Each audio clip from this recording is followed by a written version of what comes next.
Lesson 6 is identifying passive and active voice.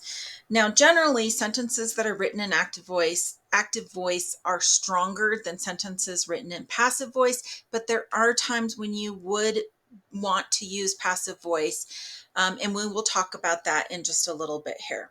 So, what is active voice?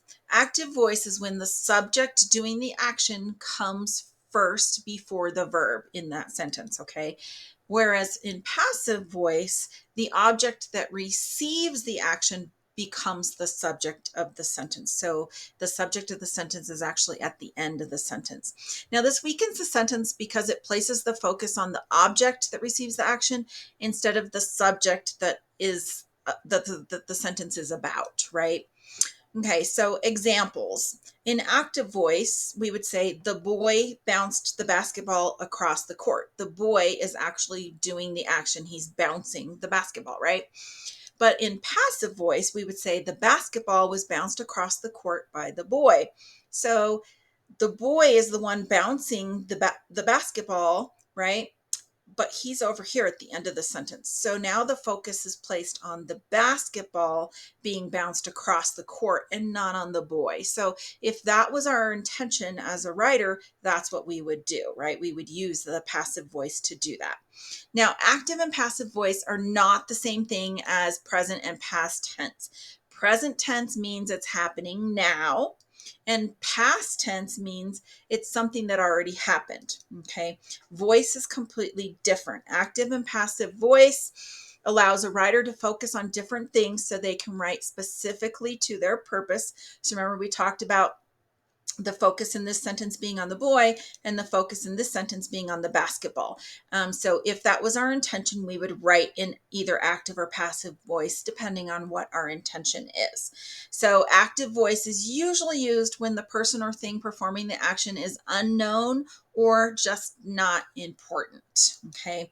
Now, make sure for the Unit 4 test that you understand the difference between active and passive voice, because you will be required to rewrite a paragraph in the active voice. Okay, so just make sure you know what the difference is. Let's watch a video on active and passive voice.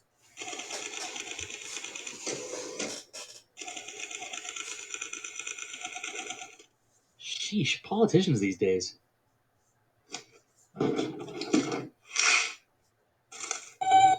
I see you've been busy. Really? A letter? Dear Tim and Moby, my teacher says I should use more active voice in my writing. Is that always true? From Warren.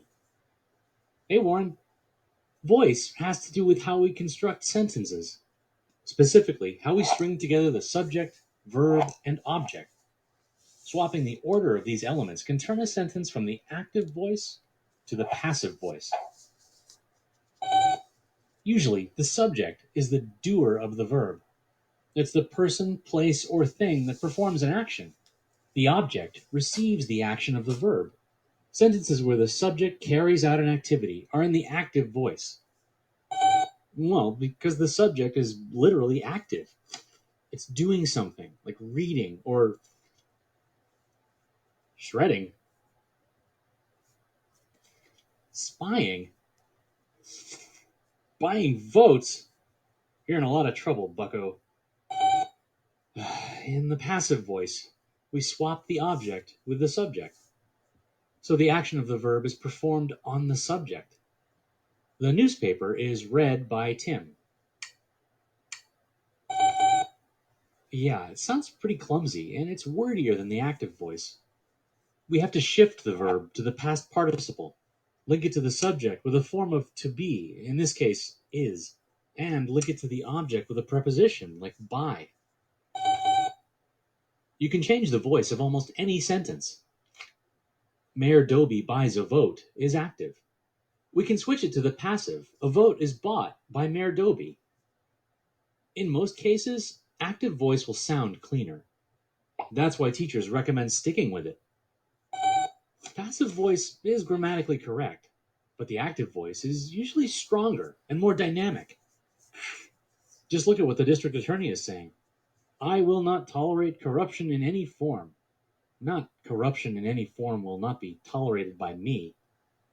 Ooh, and look at that. Mayor Doby will pay for what he's done. Passive construction shifts attention away from the doer. A speaker or writer can use it to obscure who performed the verb, like this guy.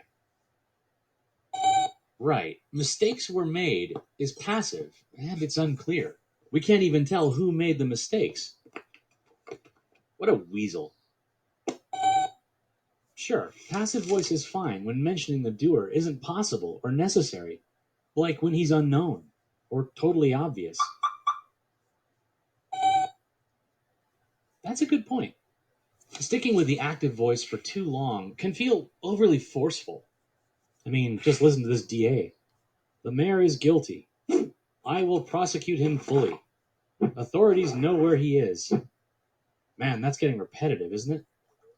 Using the passive voice can mix things up a bit. Ah, here we go. Mayor Doby will be indicted by tomorrow morning.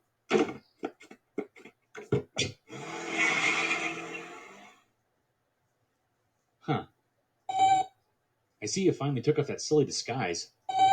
The mustache and the wig. Right, your cousin Doby. I'm sure the DA will buy that one.